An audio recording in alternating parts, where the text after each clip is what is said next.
It's been nearly a year since a devastating fire ripped through York Memorial Collegiate.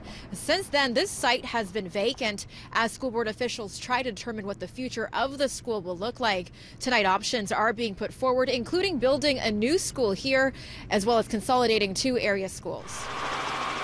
Almost a year later, and now school board officials are bringing forward a pupil accommodation review that includes 3 separate scenarios and possibilities for the future of York Memorial. What we heard is the board is going to begin to start a process that will look at the enrollment and utilization around the school communities of York Memorial and George Harvey. The proposed scenarios include keeping things as they are, having both George Harvey and York Memorial operate separately. The other is to have both schools consolidate in the existing George Harvey building in 2021. And lastly, to consolidate the schools once a new York Memorial is built, which is expected to happen by 2026. There's very strong cultures built around both schools, and I think that there's going to be a lot of opinions in terms of the shared future of education for our secondary students at the corner or within the broader York community. School board officials are recommending the review to expedite the process of getting York Memorial up and running. As of right now, students have been moved to Scarlet Heights.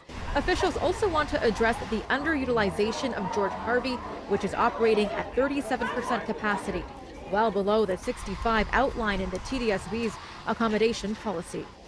We got to look at, really, we've got 2 facilities that are really close to each other. And if we're going to build a facility, do we build a single purpose facility for the whole of the community? And let's do it properly the first time. But if that option of building a new York Memorial gets approved, the next hurdle would be finding the cash to build.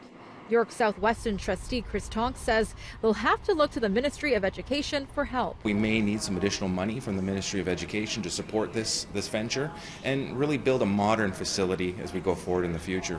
A future that right now is in limbo for the 1,300 students at both York Memorial and George Harvey, who will likely not hear a decision until the final report is submitted in June 2020. The recommendations will be put forward to the board next week, and then the community will have their say in April. For City News, I'm Melissa Nakavali.